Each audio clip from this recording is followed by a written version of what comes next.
Hello दोस्तों, बहुत ही अच्छी खबर है एचडीएफसी बैंक के इन्वेस्टर्स के लिए। एचडीएफसी बैंक का जो मेजर ओवरहैंग ये था कि मिस्टर आदित्य पुरी के बाद कौन नया एमडी और सीईओ बनेगा। तो बैंक ने ऐलान किया है नए एमडी और सीईओ का। वो हम आज के वीडियो में आपको बताएंगे और ये भी बताएंगे कि एफआईआई के क्या ट्रेंड्स रहे हैं। दोस्तों ये समझना बहुत जरूरी है। स्टॉक के प्राइस पर बहुत बड़ा ओवरहैंग था, स्टॉक का प्राइस परफॉर्म नहीं कर पा रहा था। रीजन था यही अनिश्चितता, वो अब दूर हो गई है। दोस्तों सब कुछ इस वीडियो में डिस्कस करेंगे स्टॉक के प्राइस के साथ। दोस्तों आरबीआई ने मिस्टर शशिधर जगदीशन उनको एमडी और सीईओ का अप्रूवल दे दिया है। ये आपके सामने आप जो देख रहे हैं, जो एचडीएफसी बैंक ने जो लेटर जो लिखा है स्टॉक एक्सचेंजेस को, वो लेटर ही हम आपको दिखा रहे हैं, जिसमें साफ साफ लिखा है कि रिजर्व बैंक ऑफ इंडिया ने अगस्त 3 2020 में मिस्टर शशिधर जगदीशन का जो नाम है एमडी और सीईओ के पद के लिए अप्रूव किया है। और ये एमडी और सीईओ वो 3 साल तक वो बने रहेंगे दोस्तों। यानी अक्टूबर 27 2020 में वो एमडी और सीईओ का पद संभालेंगे और 3 साल के लिए वो रहेंगे। और उससे पहले मिस्टर आज की तारीख में मिस्टर आदित्य पुरी है उनकी जगह लेंगे। तो दोस्तों कौन है मिस्टर शशिधर जगदीशन? ये क्या इंटरनल कैंडिडेट है या बाहर के कैंडिडेट है, सब बताते हैं आपको। तो दोस्तों कौन है mister Shashi Jagdishan? Mister Shashi Jagdishan bank के इंटरनल कैंडिडेट है। बैंक में वो पिछले 24 सालों से काम कर रहे हैं। 1996 में उन्होंने एचडीएफसी बैंक को ज्वाइन किया था as a manager finance function में।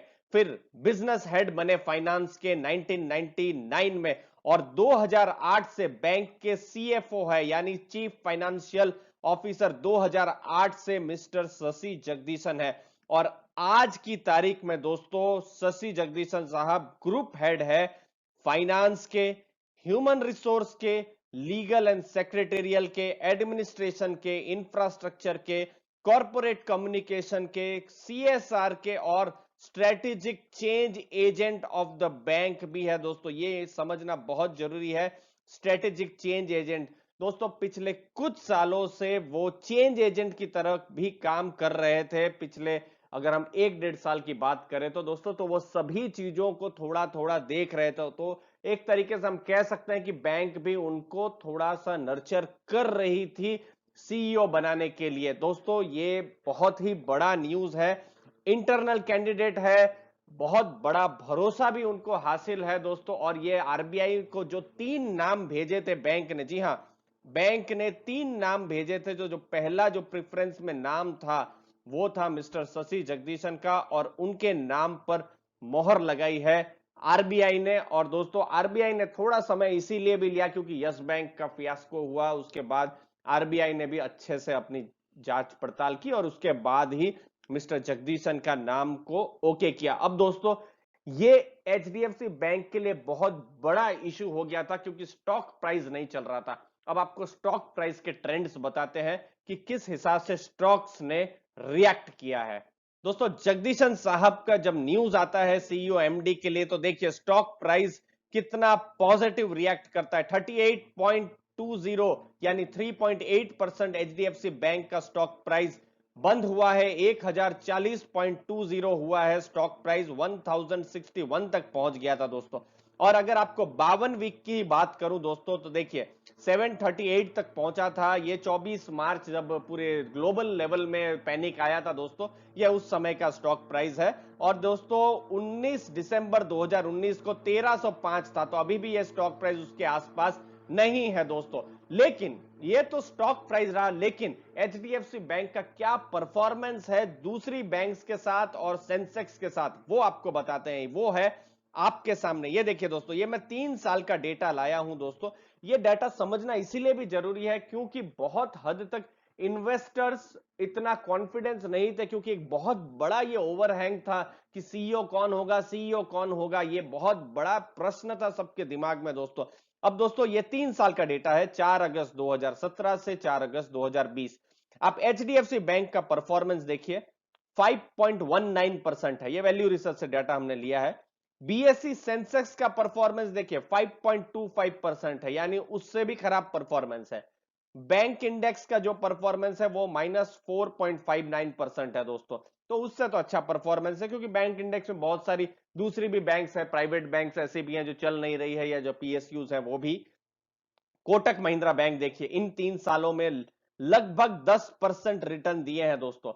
यहां तक कि आईसीआईसीआई बैंक अभी थोड़ा सा परफॉर्मेंस उसका सुधरने लगा है दोस्तों, लेकिन आईसीआईसीआई बैंक का भी बहुत ही शॉकिंग हमको भी लगा कि 3 साल में आईसीआईसीआई बैंक का भी परफॉर्मेंस एचडीएफसी बैंक से अच्छा है, 5.82%, और यहां एचडीएफसी बैंक का 5.19%। दोस्तों बहुत बड़ा ये ओवरहैंग था। जब भी इसके क्वार्टरली रिजल्ट आते हैं, चाहे कोविड हो या ना हो, चाहे 2008 का क्राइसिस हो या ना हो, कोई भी क्राइसिस हो, एचडीएफसी बैंक 20% के हिसाब से ग्रो हुई है। अपने एनपीएस को उसने कंट्रोल में रखा है, ग्रोथ के जो भी पैरामीटर्स है उसमें अच्छा परफॉर्म किया है। लेकिन स्टॉक का प्राइस सरप्राइजिंगली 3 साल में अच्छा नहीं परफॉर्म किया है। लेकिन ये जो बहुत बड़ा रीजन था वो मिस्टर जगदीशन के आने के बाद वो सर्टेनिटी आई है, वो कंटिन्यूटी आई है, तो इन्वेस्टर्स को एक राहत जरूर महसूस हुई होगी। और हम आपको डाटा दिखाते हैं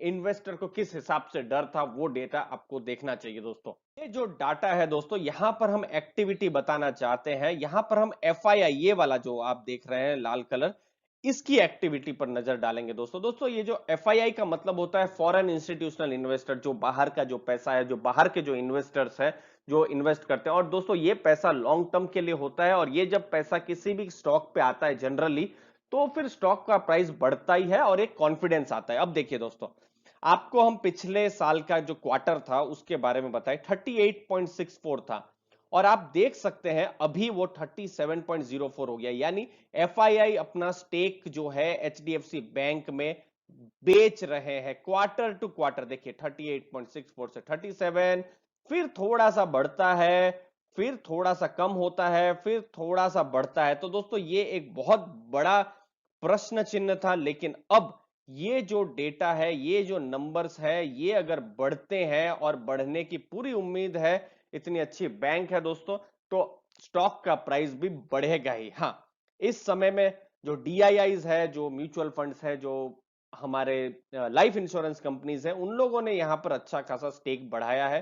प्रोमोटर ने थोड़ी बहुत बेच किया हुआ है, लेकिन फोकस था एफआईआई का बताना। और दोस्तों एफआईआई अगर बेच रही है, और दोस्तों ये पॉइंट्स में 1.5% में बहुत बड़ा फर्क हो जाता है दोस्तों। 7-8 लाख करोड़ की बैंक है, और ये 1-1.5% भी बेचना मतलब 10,000 करोड़ से ऊपर का बेचना हो गया, ये बहुत बड़ा फिगर हो जाता है। तो इसीलिए ये अगर फिगर बढ़ता है तो स्टॉक का प्राइस भी बढ़ेगा। और ये हमको अगले 3 महीने का जो डाटा आएगा, समझ लीजिए सितंबर एंड का जो डाटा आएगा हमको अक्टूबर में मिलेगा, अगर ये बढ़ता हुआ दिखाई देगा तो स्टॉक के लिए बहुत ही बड़ा पॉजिटिव होगा।